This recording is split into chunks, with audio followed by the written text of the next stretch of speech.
Welcome to Compass Points, the weekly podcast for CompassKnox.com. CompassKnox.com is your best source for news and politics in Knoxville and Knox County. You can find their daily in-depth coverage and subscribe at CompassKnox.com. Welcome to Compass Points, a podcast about Knoxville and Knox County government, politics, business, education, and just about anything else that grabs our attention. I'm Scott Barker, the editor of Compass, and Compass is a subscription-based website and newsletter where we report on all these topics and more. You can find us at CompassKnox.com. Compass co-founder Jesse Mayshark is here as always. Jesse, how are you doing? I'm doing pretty well. Have you seen The Odyssey yet, Scott? I have not, but it's on my list. Yeah, we went last weekend. I will say it's worth seeing, and especially worth seeing on a big screen with great big speakers. Some people don't like how loud it is. I kind of liked it. I mean, it's sort of like being at a heavy metal concert. Your whole body kind of shakes when it comes to the big action scenes. So, yeah, that was kind of the most exciting thing I did last week. Yeah, I'm looking forward to seeing it for several reasons. You know, one, it's a big epic movie, but the Odyssey is probably my favorite epic poem, which I had to read. I was an English major. Yeah. But I didn't find it a chore. One of my probably top 2 or 3 favorite novels is Ulysses by James Joyce, which is based on the Odyssey. Slightly different take on the story. A little different take, but it's an adaptation. And so, the things, the liberties that Chris Nolan took with the movie, I'm very familiar with because Joyce took lots of liberties with the story. Sure. And I've always had a big crush on Anne Hathaway, so that's always good. She is terrific. I will say she is one of the best performances in the movie. That's what I have read. So I am looking forward to seeing it. I just haven't seen it yet. And we are recording this at the opulent studios of Barbarian Productions in Rocky Hill. Lord Seth Barber rules over this domain.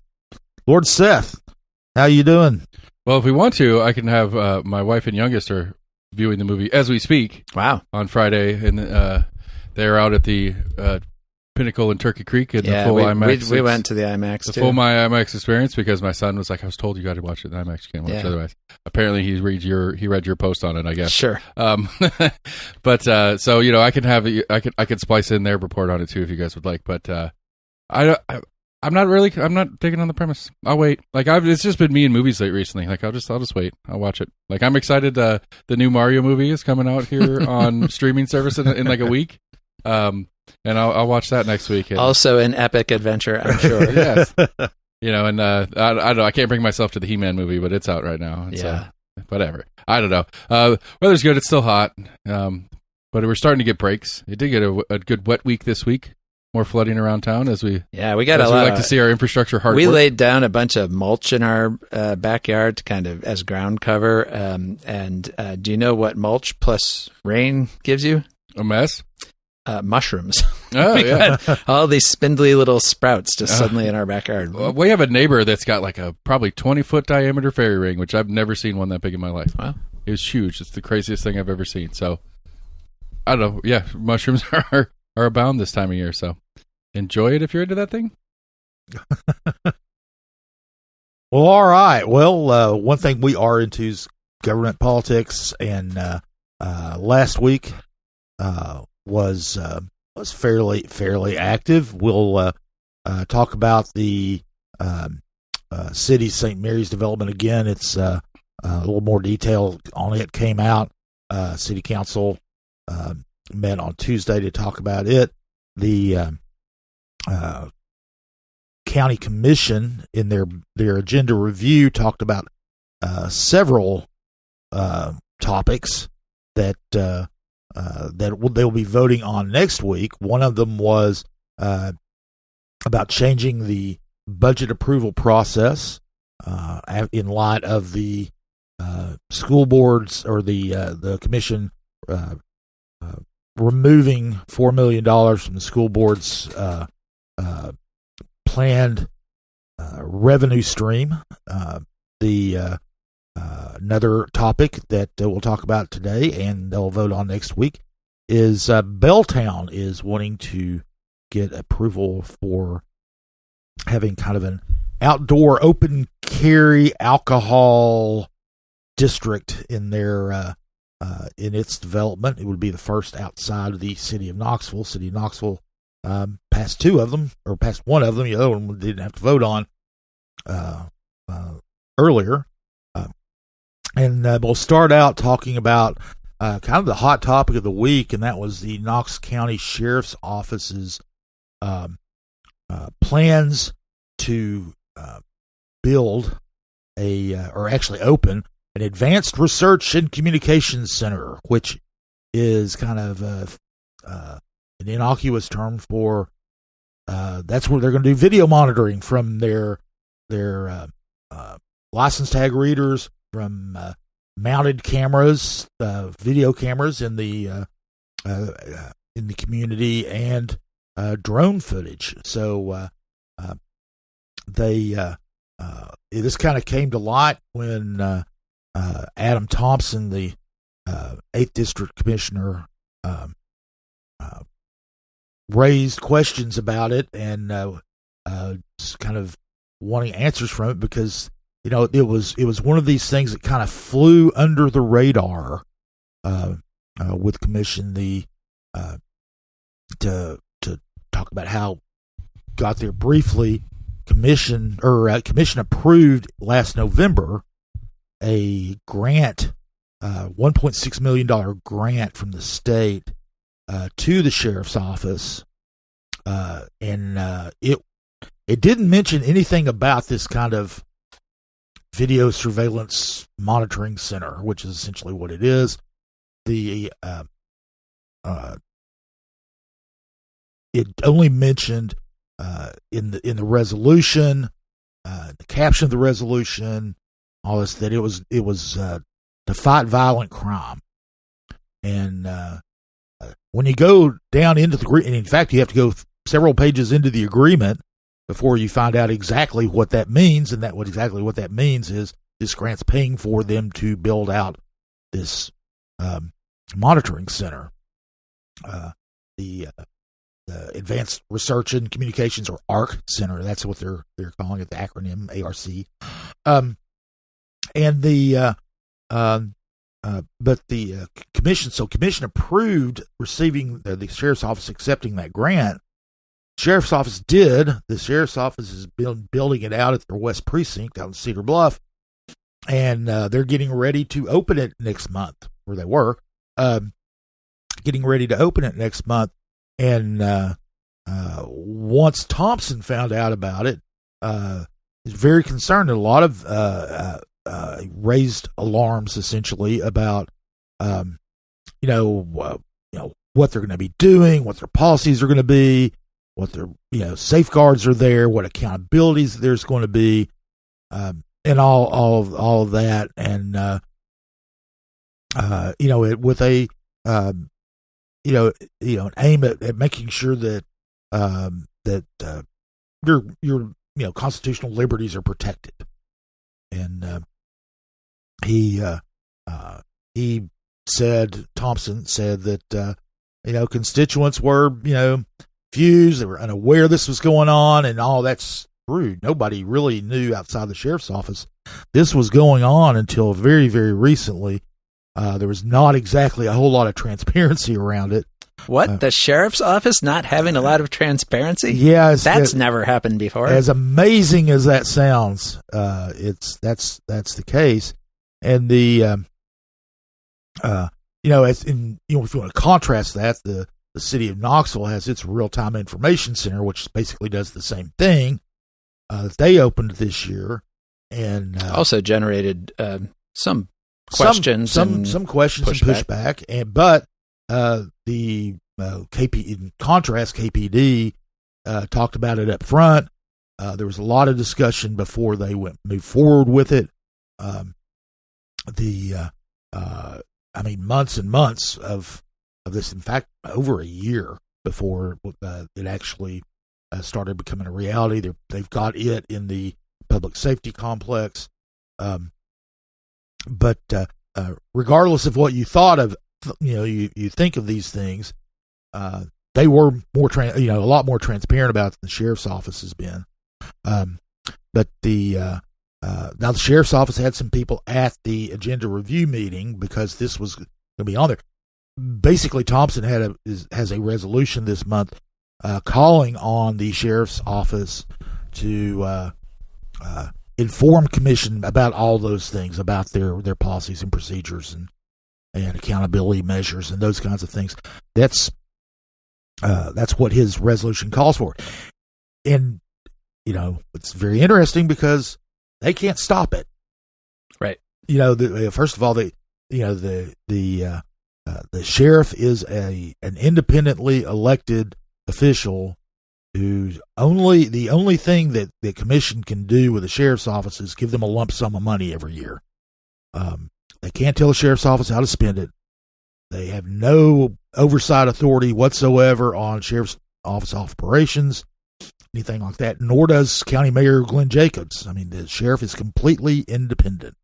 The only accountability, even if you want to call it that, they have is at the voting booth if they run for re-election after 4 years. That's the only time that they can be quote unquote held accountable. So anyway, but the sheriff's office did have some officials at the agenda review meeting.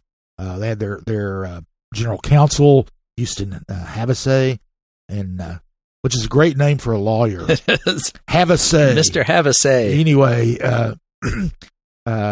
he said it's an effective law enforcement tool.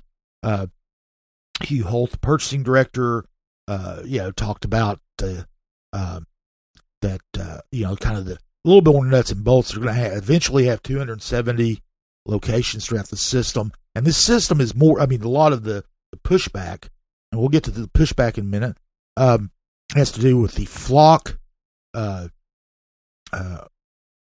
automatic license plate readers. What those cameras do is they take still photos of license plates and the portion of the car visible there or the vehicle. So the data that they receive is the license tag number and other attributes that are visible. If you have a bumper sticker next to the license tag, it'll show that. If you have a luggage rack on top of your car, it'll show that. Things like that can help identify a vehicle. Anyway, there's that. There's also the community mounted cameras, which haven't received a lot of pushback, and that's one of the main thing that KPD is using. Is that's where they're going to mount cameras mostly on utility poles in high traffic or high crime areas, and there will be video feed from it that they can usually, like KPD, they basically they don't monitor it. They monitor it, but they don't monitor every single one. There's no way they could do that without dozens and dozens of analysts in there doing it. But what they are using that for is to once a crime has been committed in an area, they go to where the cameras in that area that are mounted and see if they can see the getaway car or whatever, whatever they can see. And then there's also the drone aspect of it, and the sheriff's office is going to be using the drone footage, and the drones are, and this is Havasay said this, and Lieutenant or Captain Tony Chamberlain, who's the head of the aviation unit at the sheriff's office, was telling us this. The drones are used to respond to crimes. They're not intended to be used for aerial surveillance. And there are, Havasay was saying, that they have some safeguards in place. Apparently, the cameras don't depress and look down to the ground until it's to a location that while it's in flight to a location, it doesn't look down. That's that's kind of a safeguard. And there are a little bit more constitutional protections from aerial images than from ground level images. But but that was that's kind of how that they would be planning to use these. The license tag readers, they said, well, the big thing is that enables what they do is they have these readers and they get all this data that comes in, all those numbers, and they don't monitor each and every vehicle that goes through. It's captured by the stoplights. Again, nobody has the manpower to do that. But what they do is it's digitalized, and they have a digital list, a hot list of license tag numbers they're looking for. Mm-hmm. It can be, it's designed to be, people with outstanding warrants, or people with, or if a vehicle license tag has been reported, in the course of an investigation into a crime, it can be put on that hot list. And when vehicles go through the system and they match with the hot list, it gives an automatic alert to the analyst who's monitoring the system. So that's how it's supposed to work, or at least they say it's supposed to work that way.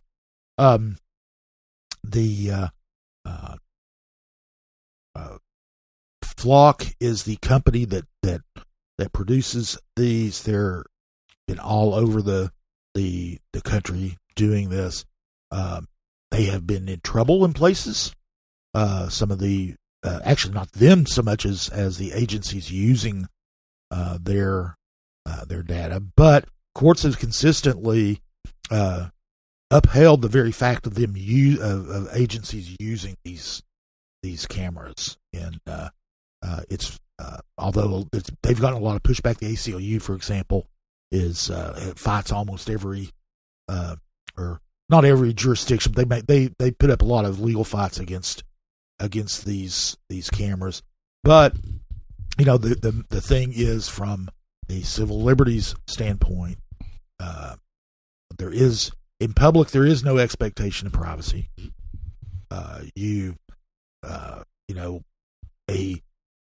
A camera automatically recording a license tag number is different from a police officer noticing a tag number, only because of the technology and the sheer volume that they're able to track. As far as in and of itself, and we'll get to use of the data in a second. But with drones, there are some restrictions on what you're able to what they're able to use from the air.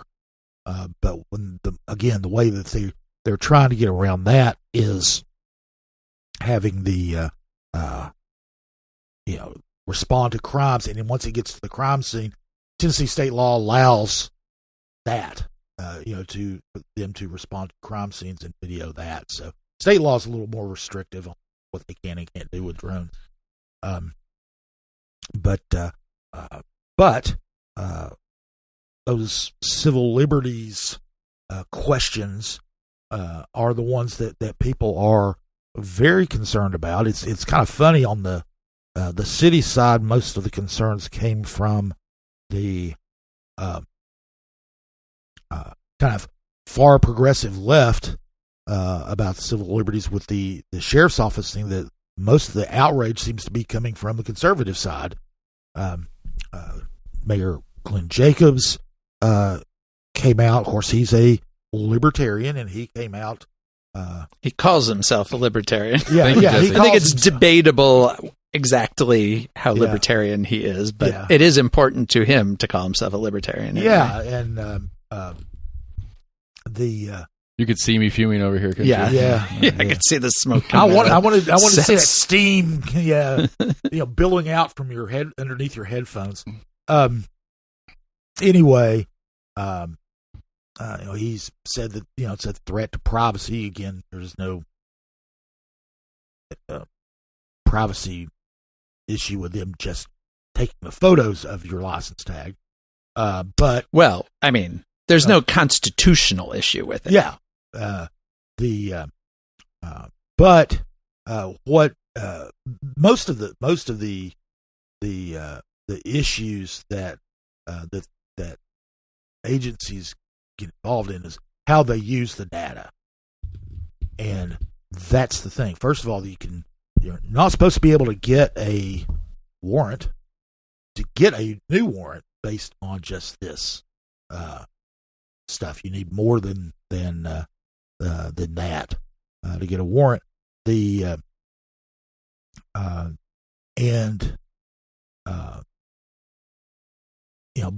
it's how, basically, like I said, how they use the data. The sheriff's office says they're only going to keep it for 30 days. It's automated. A lot can happen in 30 days, and that's one of the concerns. But a lot of it is, will you, can it be used to monitor people who, don't have outstanding warrants or aren't, haven't had their car reported being involved in a crime? And the answer is, of course, it can. It can. If the sheriff's office or KPD or anybody who has these, if they, and we'll take this personal for a minute.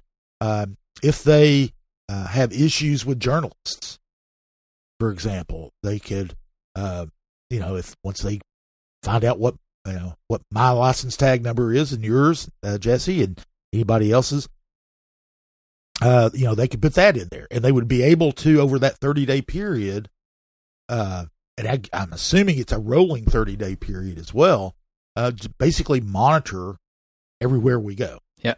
And that's the big, like if they were curious who a reporter might be talking to about an ongoing series of stories they were working on, you might be able to see where they were going. Right. This is warrantless too, correct? There's no warrant requirement to start the process of following. Right. If we're sticking with Jesse as an example, yeah. I'm just an officer and decided to start following Jesse around. Yeah. Yeah. You don't need a warrant to put someone under visual surveillance. Okay.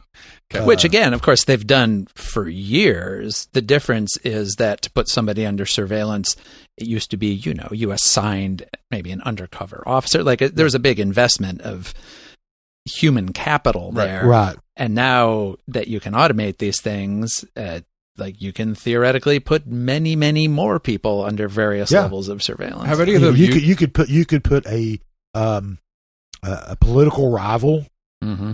Put their, because it's easy. I'm assuming there's no problem with them getting my license tag. I bet they could find that out pretty quickly. I think they can. But anyway, those are the things that are. It's not really the fact that cameras can capture the images and that law enforcement agencies have the authority to be able to do that. That's not the problem. The problem really is what they can do with that data. And that's where they have been in the most. Flock got I believe it was I can't remember the exact circumstances around, but they recently were slapped down, or the Flock cameras, the ones, an agency was slapped down for how they used the data from it.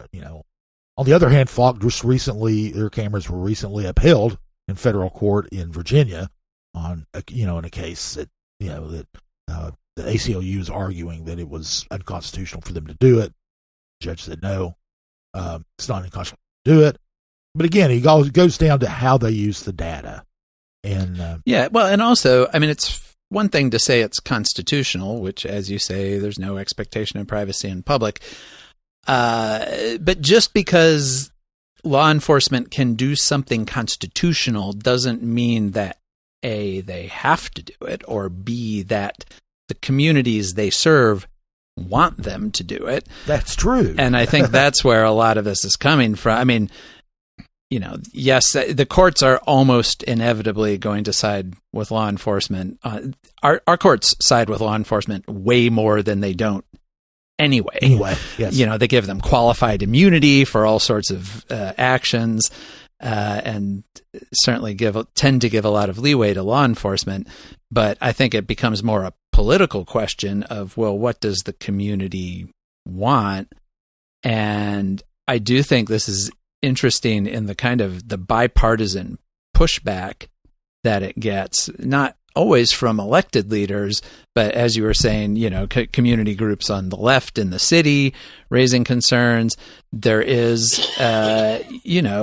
a certain level of kind of libertarianism on the right that tends in the same direction of like not want. All of this comes down to, I would prefer the government to not have the maximum amount of information possible about me, what I'm doing every day, what my whereabouts are. I think that's just sort of a base level thing for a lot of people. I think one of the easy tests you could put on it is like, what if I did it? Would you be okay as a Knox County resident if I, because I'm independently wealthy for whatever reason, just went around and started installing stuff and everybody knows I'm watching you guys and I can do whatever I want with the data I have. It's in front of me. Would you guys be comfortable with that? Right. And most people would say no because they're logical, reasonable people.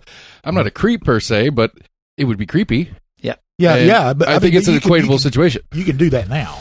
If you have a video camera at the porch video cameras that people have and stuff, that you can do that now. And you can go out in public. I mean, I can't tell you how many times that, we rely on I agree, but my example being at scale. I know. Like if I, as an individual at scale, did that, it would be very weird and people would be very uncomfortable with that, and reasonably so. And individual businesses do that at scale all the time. Well, but they're not doing it. They're not covering the whole county. That's true. And so I think that's where, I just think that, people have been willing to make, honestly, an awful lot of trade-offs of privacy for convenience with we all know, like we carry around these phones that are creating all sorts of information that can theoretically be used in a lot of different ways, including by law enforcement. And I think a lot of us recognize that, but maybe it's just that a lot of us grew up reading 1984, but the literal idea of the government having lots of cameras everywhere that they can very quickly, collate the information, sift through it, find exactly what they're looking for. Again, this is not exactly new technology. We've been building toward this for decades. Yeah. But I think there's a lot of discomfort for it for a lot of understandable reasons. And a certain amount of that is just like, how much do you trust the government? And specifically, how much do you trust law enforcement? And I think for a lot of people across the political spectrum, the answer to both of those questions is not that much. Yeah. It's, I've been saying, hey, it's legal. They can do this, and they can. It's creepy as all get out. Yeah. The whole, the notion of government having that is just inherently suspicious. And I think that's when we see, especially in the political realm that we're in now, where at the federal level, I don't care what anybody wants to say or excuse, we are absolutely seeing malicious prosecutions of political foes at the federal level. Like that is just happening. Yeah. Trump and the DOJ have made it explicit that they're going after his perceived enemies. And what if that's a model then that, and it's not like other people at other governmental levels have never done that. We have had throughout American history, you can find examples of governors, mayors, sheriffs who have definitely engaged in malicious prosecution. But now anybody who wants to do that could have access to this really granular data about people's day-to-day lives and activities, which even if you weren't able to bring a criminal case against them, you might find something that you could leak to somebody that could be embarrassing to somebody or whatever. And so I think that it's the combination of the technology making this all so easy at a time when we are seeing government very much engage in targeted enforcement against people it doesn't like. I think all of that makes a lot of people uncomfortable. Oh, absolutely. So I have a curiosity before we move off it too much. As far as some of the pushback, are any of the police unions opposed to this? I feel like that'd be one that this would be, as mentioned earlier, like when you surveil somebody, it's a couple officers, it's a team, it's employees that are now being replaced. Is there anything from that a labor angle? standpoint? Yeah. Nobody's being replaced. Yeah, well, but well, it's, I mean, it's a job that people used to physically do that aren't getting done anymore. Well, there from a labor perspective. The sheriff's office hasn't reduced its staff. Right. In fact, it's grown. KPD has not reduced the number of officers that's authorized to have. Although, in fact, they finally got to be to full strength this year. Right. After years and years and years of not having their full allotment of officers. So it's not, isn't it? It ain't hurting the number of cops. So I don't think that well, not yet, but yeah. Right. But I mean, my impression is that in general, police unions tend to support anything that gives them more enforcement tools. So, but I haven't looked to see if any of the national unions have. I mean, one thing you can imagine that they'd love drone cameras. Yeah. Because you can send a drone to a crime scene, and it can, depending on how many they have and where they're located, get to the scene before an officer does. When it's from dispatch, they can get there, and once they get to the scene, they can take video. They can look and see what's going on the ground. They can actually feed that video to the officer in the car who's responding, and so they would be able to have a better idea of what's waiting for them. And I can't think of an officer who wouldn't want to know that. Yeah. I mean, that would be so it's a matter of life and death to them. So I don't think that they have they would have much of a problem with any of this. If they start rolling out RoboCops, that might get into an issue that police unions might want to. I was just like, which, if you've seen that movie, by the way, RoboCops are not a good idea. I think it's police and jailer unions are pretty strong unions and very active politically, and it's just it came to it crossed my brain, and I thought maybe it's worth asking. But politically now, I mean one of the things is the timing is really interesting, because this is a project developed under Spangler. Well, first, before I get to this, one thing that's kind of interesting that came out of the sheriff's office, they've been using these cameras for 5 years. They've been using the license plate readers, and they're kind of like, we've been using them. We're just going to use more of them. But the timing's interesting because Sheriff Tom Spangler, who has been developing this, and it was supposed to open in August, just next month. So it's been built out. He's leaving office in September. He's term limited. He's leaving. We'll have a new sheriff come in now, and that'll be Brent Gibson, who is the Republican nominee. There is no Democrat running, so he's in. And of course, he has not said anything publicly. I tried to get a hold of him to get a comment from him. He didn't give. He didn't respond. But the two mayoral candidates did respond to this. Betsy Henderson, the Republican nominee, Bill Hawk, the Democratic nominee, both came out with varying degrees of concern about this. That both of them talked about how they, and this is always a tell on whenever you're dealing with law enforcement doing something you don't like.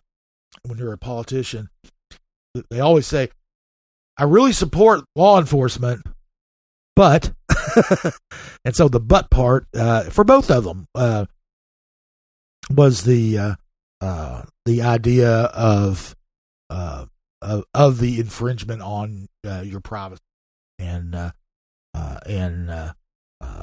so there's not a whole lot of difference between them in that. If you're waiting on something like this to figure out who you're going to vote for, you're going to be disappointed because they're both against it, or at least have major questions about it. Now, one of the things about being against it, of course, like I said, is sheriff can do whatever they want. They need no approval from anybody to do this. They're already doing it, or they're already going to do it. Now, here's the thing. Now, apparently Spangler, according to the News Sentinel report, talked to to Jacobs and said, okay, I'm not going to open. Basically not going to open in August. Not going to do this until the next sheriff is Gibson. Right. He'll leave the key for Gibson. Yeah. Now, one thing about this though is you're talking. You say, well, the Gibson can pull the plug, and he could. He could say, no, we're not going to do this. I think there's a problem there. Problem is they've already accepted $1.6 million and spent probably most of it from the federal government or from the state government to do this. Building it out, spending the money, and then not operating it. And they get operating money for a couple of years too. Might be cause for the state to say, "Hey, pay us back." They might have to find $1.6 million in the sheriff's budget to pay the state back for this if they don't do it. The most likely thing is that they do it, right? Like it's built. There is certainly some legitimate law enforcement use to this. Yeah. It's hard to imagine a new sheriff coming in and saying, we're not going to do that. It seems like and it really sounds like what county commission is asking for is not even to stop it, but to say, tell us the rules, tell us the policies, and, who knows, maybe they'll request some kind of regular reporting of how it's being used or something like that. But it's a little hard to imagine it not actually being turned on once it's all built. Oh, yeah, it's all built out. They not only have they accepted this grant, but they've got contracts with Block and, other entities are going on, that are going on as part of this. So now might be interesting. And it would be in their best interest, the sheriff's office's best interest, not just the public's best interest, for them to do that as far as reporting what's going on and that sort of thing. Because in 28, 29, that fiscal year, the grant money runs out, and to operate this system, the sheriff's office would have to use its appropriations from county commission, which. That, as it said, county commission can can't delete that line item from the sheriff's office budget, but they can hold that back from any increase in the budget moving forward. If they wanted to, whatever the cost is of the program. So now, one thing that was interesting too, Thompson said, okay, we don't want you to go forward until you meet with us and let us know all these things. Well, at the agenda review meeting last Monday, the Havasay and others, Holt and Kimberly Glenn, who's the communications director for the sheriff's office, all said, sure, we can do this. And they decide commissioners decided to hold a special meeting at 3:30 p.m. on Monday to do that, for the sheriff's office people to show up, to answer questions, go into detail about this, and the sheriff's office people agreed on Monday to do that. Today, however, the sheriff's office or the county commission announced that it wasn't going to happen at 3:30 on Monday, and so they didn't give an explanation. But I checked with Gina Oster, who is the chair, and she said that the sheriff's office had told her, they called and said, and it was she got a call from Havasay and former Attorney General Randy Nichols, who was a consultant to the sheriff's office, and they said that they had some key people that would not be able to make it on Monday, and the representatives of Flock, the company providing these cameras, won't be available, as it turns out. So the Oster called for them to cancel the meeting for now. The idea is to reschedule, but they have no date yet rescheduled. So it looks like Thompson's resolution calling for a briefing will go forward and probably get a unanimous vote on Monday. With the briefing to be scheduled at a future date. Yes, and Oster did say that they've been getting inundated with calls and emails, and it's not surprising. When you look at social media, there've been a lot of posts about this, so I would not be surprised if there's a lot of comment at public forum on Monday when commission meets for their voting meeting to talk about this, but there's not going to be a briefing from the sheriff's office, so that will probably really until that briefing comes in, we're kind of on hold as far as this goes. But like you said, it's pretty much a done deal that it's going to happen. It's going to open, and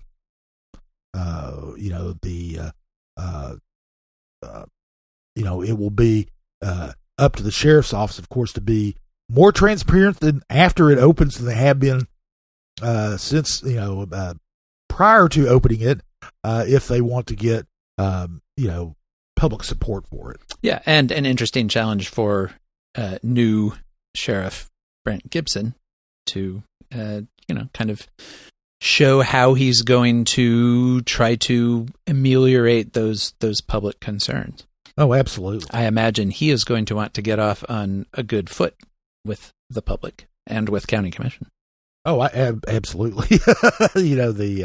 Because like I said, like we said, the sheriff is an independent office holder, but he is also dependent on county commission to increase his budget year to year. So, if he wants to get raises for his deputies in the next budget or two, he's going to have to play politics with the county commission. Okay, another issue that county commission is going to consider next week that they discussed last week was the a proposal from Belltown. Smith Built Homes is building Belltown. It's a residential and commercial development the size of a small town that's going in on West Emory Road in North Knox County, between Powell and Carnes. It is being built. A lot of things are already built in it. North of Emory Road is a residential area. A couple hundred homes have already been built up there. The south of Emory Road is a commercial area, and they're going to have townhomes and apartments there as well. Some of the commercial areas already open. There are three restaurants there. There are 2 restaurants, and there's a Sacro Taco there. There's an Abridged Burger Company, which is affiliated with the Abridged Beer Company, or brewing company, and then there's an ice cream place there, and they're already open. Others are on the way.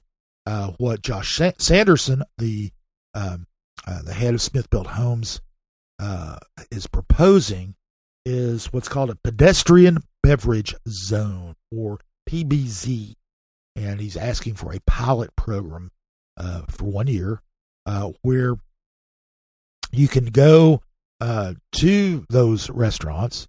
You can order an alcoholic beverage of your choice.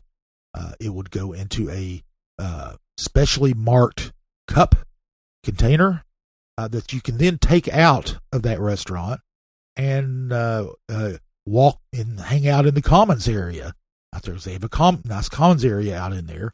Right, and this is all private property. It is all private property. And then you can go into the establishment you got the beverage from, or go into one of the other establishments and refill the glass or get another one, whatever. but that cup is designed to if you're out in the Commons area, it's designed to let people know that yes, you're out there with an alcoholic beverage, but it is legal because you've got it out here. Anyway, they're wanting that. That is very similar. The city has city council approved a designated outdoor refreshment area around or in Market Square, and there's another one around Covenant Health Park. The same now; that's public property, and so but the city is allowing it there. Same system for doing it. You can carry these container these cups. They're specially marked. You can't go outside of Market Square, for example. Now, of course, enforcement is the thing, and that was a question that county commissioners had. Is that with city? I mean, there's almost always a police officer in Market Square, around Market Square, so it's easy for them to police.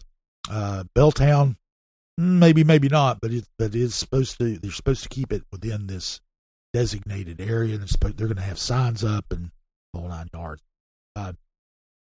Anyway, there were a lot of questions from county commissioners, about this. One of the things that Sanderson was saying is that and commissioners who'd been there affirmed this. Terry Hill, it's in her district. She's been there several times. Gina Oster, the chair, has been there several times, and they affirmed this, that people do go there and just kind of hang out in the Commons areas. Some of them are residents from the residential side of Belltown. So these are people who have braved crossing Emory Road, and for that they probably deserve a drink anyway. But a lot of them are family people and stuff like that. So, but they talked about the atmosphere, and it's actually kind of a family friendly atmosphere, and they don't think that this would become a big outdoor party area. People wouldn't be able to bring in their own alcohol. You have to go into these establishments and buy them there. But there were a lot of questions that it was kind of odd, because a lot of them were questions about procedures that are already well established in the industry. There was, how are you going to stop underage drinking? Well, the bartender, right. The purchases are still going to be made at the bar. There's still going to be the carding people. It's the onus is on the bartender or the server to do that carding. And so that's no different than any other bar. And they have to they have to comply with all the state laws.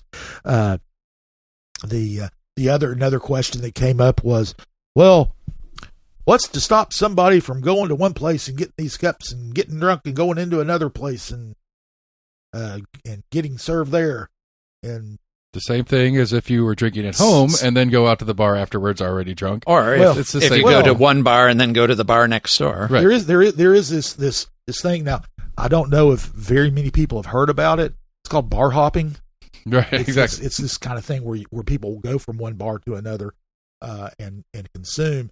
And I'm sorry, but bartenders and servers know when someone has truly overindulged. Right. And they are obliged by state law, as you mentioned, and to they know they're not them. supposed to serve them. Will it stop them from serving? Maybe not, but they're supposed to stop serving them. So, some of these things were legitimate. One of the questions, though, that did come up that Thompson brought up was, okay, what's to stop somebody from getting one of these cups and going back out in the Commons area and sharing their cup with someone who is underage? And which that came up in the city discussion about the designated outdoor areas. Yeah, it sure did. And one of the things he suggested was that in addition to getting a cup that is a distinctive cup, now these are distinctive cups, they've got labels on them. They're not going to be mistaken for any other kind of cup, apparently. But in in addition to getting your special cup, get a wristband.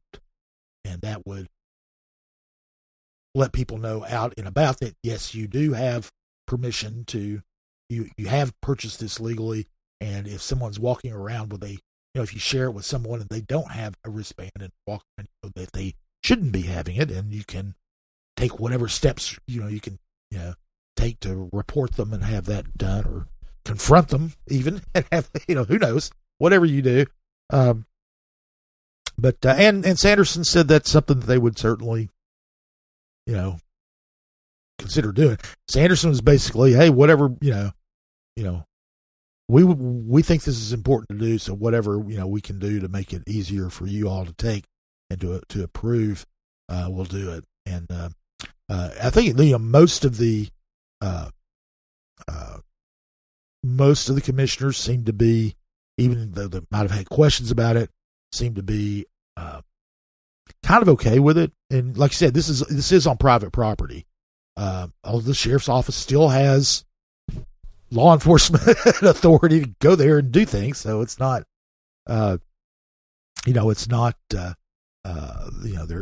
is, it's not going to be, kind of a, at least, from all indications, it's not going to be just a big party atmosphere. So, but commissioners are going to be voting on that. As I said at the outset, this is a pilot program. They'll be doing it for a year.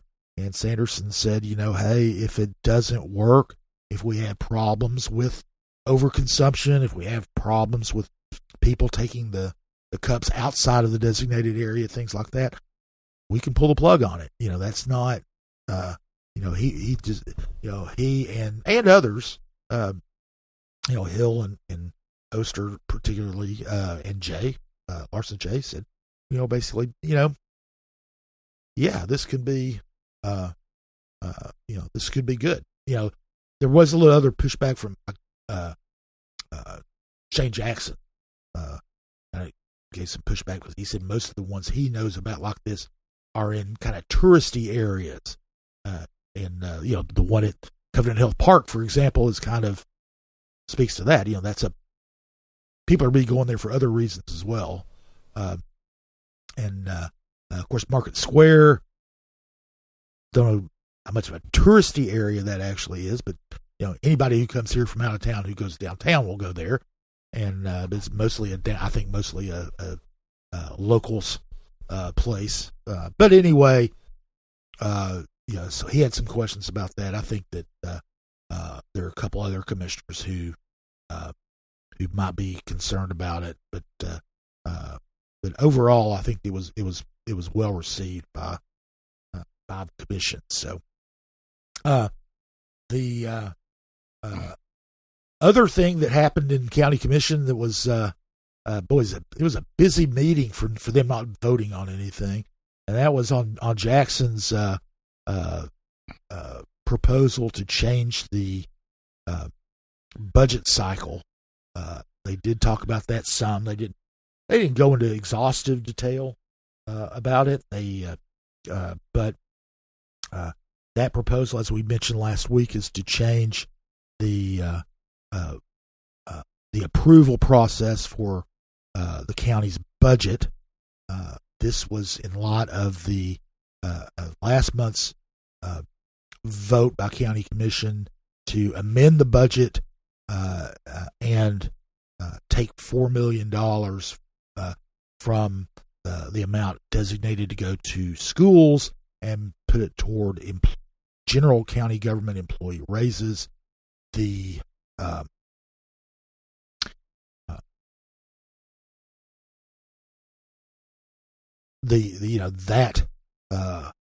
was done because the budget is only right now.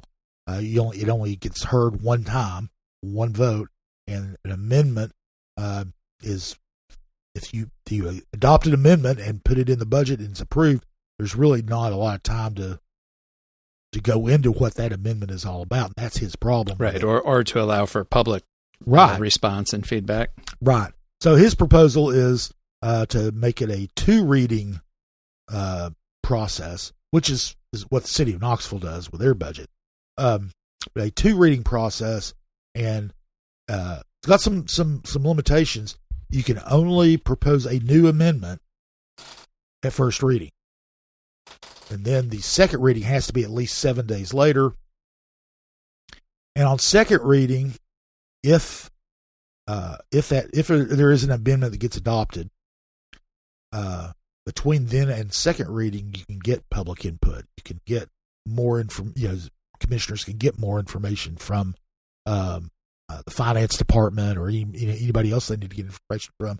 And then when second reading comes around, you can't add another new amendment, different amendment. What you can do is rescind the one that was passed on first reading. Needs a 2/3 majority to do it, but that's his proposal to prevent something like that from happening. And I'm not sure. It's a little more difficult to read the room because they didn't talk about that as much as they did other matters. But it's Chris Caldwell, the chief financial officer, said that he had asked the comptroller's office about it. State comptroller told him that other than Metro Nashville, Davidson County, the other 95 counties, including Knox County, only require 1 reading to pass their budget. So Knox County would be the only one outside of Metro Nashville to do that if they pass it. But there's nothing that prevents them from making it a 2 reading. So, well, and it would obviously put some guardrails around commission's ability to make, what could be fairly significant changes to the budget after they have already had their public hearings on it, after they have already allowed, for any feedback from county staff or from the general public, right. And then to just, which is what they did this time. They just took $4 million out of the proposed school budget and stuck it in the general county government budget. And that did not allow for time for county commissioners to go and have conversations with school board members about what is this going to mean. Mm-hmm. It didn't provide time for members of the public or supporters of the school system to come and say, hey, wait, why are you taking... And the result of that was the school system cut 29 teaching positions, among other things, to make up for that. And that all happened with essentially zero public review or input. That was the thing. There was no indication this was coming at all. Obviously there probably were discussions behind the scenes, but Gina Oster, the chair, is the one who proposed doing it. She said, I'd like to amend the budget to do that. To give the county employees raises, and I think that we want to give employees raises. It's actually to double the size of the raise. They're already getting a 3% raise. This would be a 6% raise, or would pay for a 6% raise. And they probably just heard, it's a good thing to give employees raises. Let's do that. What they didn't get, although there was a school system administrator there who said, we'll have to do something to make up for this, but there was no opportunity for public input, no at all, and no real opportunity for commissioners to ask very many questions about it. So anyway, that is going to be on the agenda on Monday as well. So, and that would have to pass on 2 readings, right? Because that's an ordinance. That would be an ordinance, and that will have to pass on 2 readings. So, anyway, so as full of information as last week's meeting was, this week's meeting is going to be a lot of the same issues, but then we'll have some voting going on and things like that. Now the city did some stuff this week too. City council met. The Although not for very long. It was a short meeting, right? It was 24 minutes. Yeah. It was as brief as, usually I haven't been covering many city council meetings lately. We've had someone else who's been doing the coverage, the in-meeting coverage, but they didn't do it this week. I did. Usually when I cover city council meetings, it seems like that's when they decide to go 4 and 5 hours on discussions that you didn't realize that were going to be on things that didn't appear on the surface to be controversial. This time, however, I guess this was a reward for sitting through those meetings. It did last only 24 minutes. Now one thing that's interesting, I don't think these are related, but kind of a funny thing, the Mayor India Kincannon was out of town. She wasn't there. And Vice Mayor Lynn Fugit was not there. So that meant that nobody could run the meeting when they opened it up. And the city recorder, Will Johnson, of course, went ahead and he presided over an election for a temporary presiding officer, and Debbie Helsley led it. So we had 2 fewer people there. Only had 8 council members and no mayor. So I don't think it has anything to do with the brevity of the meeting, but it was something. No, Mayor Kincannon's probably thinking, seriously, you wait until I'm not there to have a 24-minute meeting? Yeah. But one thing they did do that was of big public interest was approving spending $2 million from the Affordable Rental Housing Fund for the development at St. Mary's Hospital, the St. Mary's Hospital site, which we talked about before. We talked about last week. But got some more details on it for this meeting. The overall number of units between they're doing, it's like 3 parts to this development. There are townhouses that are going to go in along Churchwell Avenue at the north side of the site. That's at the facing the rest of the Oakwood Lincoln Park neighborhood. So this is actually going to, it's part of the Oakwood Lincoln Park, but it's always been kind of considered a little separate. But then there's the historic St. Mary's Hospital building, was built around 1930. It's going to be renovated, turned into senior apartments. Then there's going to be a new building built next to it that's going to have low-income apartments. In fact, all the units in the development, 170 units total, all of them are going to be affordable. And we'll get exactly what that means in a second. But it's a $70 million project. There'll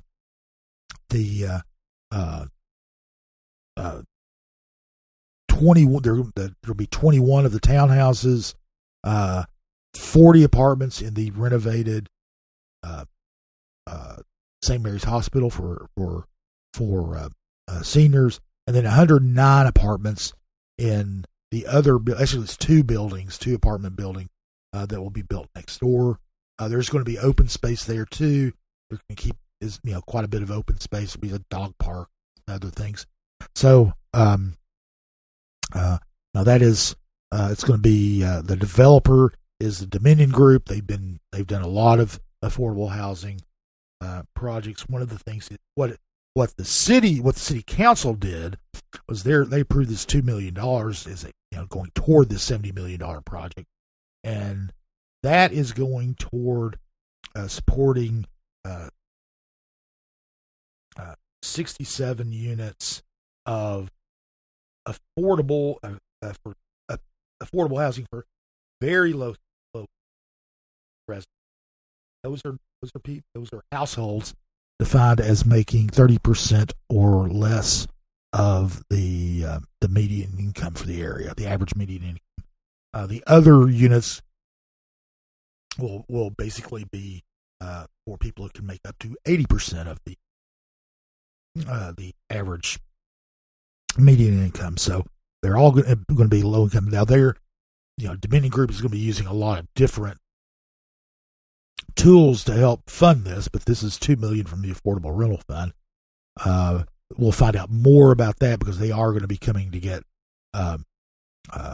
tax incentives for that for pilot or some pilots or whatever they're going to be getting. I'm assuming they're told that's what they were going to be shooting, payment of lieu of tax, but they'll have to spell out everything. They are going to be using low income tax credits to help build these, which is a indispensable tool for building affordable housing. And they'll, like I said, they'll probably try to get a pilot agreement with the city in the county, and then this $2 billion. And so, there's no dissenting on that. Charles Thomas, who's the council member who is represents the area, said that he really commended KCDC, which is the redevelopment arm of the city, and Dominion Group for all the engagement with the neighborhood, and they really and they did. Again, this is one of those things where transparency and engagement appears to have worked out for people, and so he was really pleased with that. And so this is something that's going to be it's going to get started next month. They anticipate completing the project in June 2028. So it's a couple of years from now.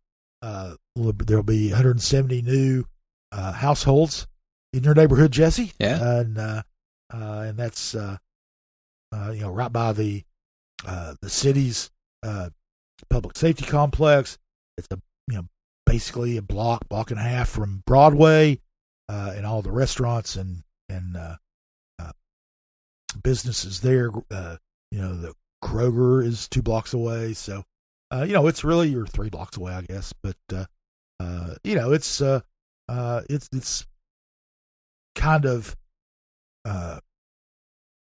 looking like it's going to fulfill the ambition for the St. Mary's site when the city took it over a few years ago, when they acquired it, and that is to do the public part there with the public safety center, and also use it as a catalyst for redevelopment in the area. And it looks like that this is going to go toward accomplishing that mission. Yep. Anyway, that is everything that we thought we would discuss around last week. We, of course, covered a lot more. One of the things that we have been doing the last few weeks is we've been running a lot of election coverage with our candidate profiles. We did several of those. You can go to CompassKnox.com and look at and read those profiles, and they're outside the paywall, so you don't have to subscribe to do that. You can share them with anybody you want to. But we also covered other things which you get in the newsletter, and you can go there and subscribe there to keep up with items like we just talked about, and items that we're about to talk about, and more. So anyway, the coming up this next week, early voting's continuing for the August 6th election. We've been tracking. We always track, turnout, all that. So far, including absentee ballots, almost 20,000 people have voted as of Wednesday. Now, the Election Commission is usually a day behind in reporting these things, and this is our podcast is dropping 2 days after the most recent report. So that's only through last Wednesday, and it's about 7.4% of the registered voters had voted early as of last Wednesday. So that's that, and about 60% of them are Republicans. People who asked for the Republican primary ballot. Yeah, that's the only way you can know. And yes, they ask for a Republican Party ballot because there's a the state and federal offices, their primaries are on the ballot. That's the county's general election for our local offices. You can, if you don't want to vote in the Democratic or Republican primary at the state and federal levels, you can get a county-only ballot where you can only vote in the county general election and don't have to that. And one of the things is and we've had a couple hundred so far who've done that. Then, as we've been mentioning, County Commission's going to be meeting at 5:00 on Monday. Again, the workshop they were going to have on the sheriff's office, ARC Center, has been canceled. They're going to be talking about all of those things we talked about earlier. They'll be voting on those. Also, one thing that they're going to apparently vote on is something that's been delayed several times, and that's Commissioner Larson Jay's proposal to eliminate the wheel tax,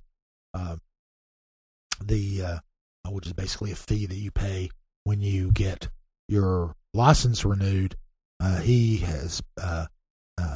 thinks that's double taxation because it's a privilege tax for using the roadways, and tax money's already been spent to build those roadways. So those among his objections. Now, one thing that's going to be interesting is to see how this plays out, because the wheel tax generates about $15 million in revenue now. Jay's fond of pointing out that's like less than 1% of the budget, and that's true. But that's $15 million, and remember, Commission just took $4 million away from the schools. I don't know how well that's going to play out. Now, this is going to be phased in over 3 years, but nonetheless, it probably won't sit well with very many people that that they're wanting to forego $15 million in revenues, which Jay said, and probably rightly so, they'd be natural growth would cover. But they'd be doing that right after cutting schools appropriation. Yeah, and I mean, natural growth might cover it, but that's still going to be $15 million a year missing. Like, there's no way around it, because that natural growth, if you don't repeal the wheel tax, then that natural growth, quote unquote, can go toward other county needs. Yeah, absolutely. So I don't know how that's it's one of those things that Jay, it's the only tax decrease in Knox County history. All this, he's really playing to to his fellow Republicans' anti-tax sensibilities. But I don't know if it's going that well. I mean, Andy Fox has expressed some reservations about this. So anyway, that's going to be another thing they're going to be talking about. Some other things coming up this week on Wednesday. There will be a Zoom meeting that anybody in the public can attend on the Unified Development Ordinance for the county. They're going to, that is, ordinance that basically consolidates all of the land use ordinances for the county, including the zoning code, into one document. The process is ongoing. This is part of the Advanced Knox project, the last phase of it. They had hoped to be able to vote on it in August. County Commission has to approve it. Hope to be able to vote on it in August. That's not going to happen, apparently. Or at least they've already said it's not going to happen. But this meeting will provide some updates on that, and also have a new version of the zoning map. It's an interactive zoning map. You would be able to go to that map and see, what how your property is zoned now, or neighboring property. If you live near a commercial area or an area that could go commercial, you want to see what it's zoned for now, and you can see what it would be zoned for under the the Unified Development Ordinance. Now, they have made assurances repeatedly that whatever you use your land for now, you can be able to do that still in the future. Cover changes in the future. So anyway, you'll be able to go there. That is, like I said, it's a Zoom meeting. You can get all that information and the link for registration at advancedknox.org. Also, City Council is going to hold kind of an interesting meet and greet. It's going to be from 8:30 to 10 a.m. So it's early, but it's going to be at Strike and Spare, which is a bowling alley on Western Avenue. So you'll be able to go to the bowling alley and kind of have casual conversations with city council members. I don't know how many are going to be there. They said that, but there'll be several of them there probably. They're not going to be voting, not going to be having public discussions on issues that are going to be on the agenda or anything like that. But you can go and meet your representatives there. Will the bowling alley be open? That I don't know. They did not say, and I do not know. I don't know if you can bowl with commissioners or with council members, but you will be able to meet them and greet them. So anyway, that's happening, I said, Thursday at 8:30 a.m. at Strike and Spare. That's at 5700 Western Avenue. And for those who aren't familiar with that area, it is you go out Western Avenue. It is beyond the 640 loop. So you're kind of out in suburban Knoxville there. So anyway, that's going to happen. Now, we don't know what else is going to happen. That's why we call it news. We will be following it, and we will report on things as they happen at Knox at CompassKnox.com. That's it for today. Wanted to thank Will Wright for providing our music, and Lord Seth Barber for trying to keep our voices from being fuzzy. I don't know how well I can help you on that, but I just wanted you to sound as natural as you do. You sound no, like you. You don't want me to sound natural, man. Let me tell you. And of course, Jesse, enjoyed talking with you as always. Always. Anyway, we'll be back next week with another installment of Compass Knox. CompassKnox.com is your best source for news and politics in Knoxville and Knox County. If you'd like to learn more about the topics discussed on today's podcast, go to CompassKnox.com and subscribe for in-depth coverage and much more.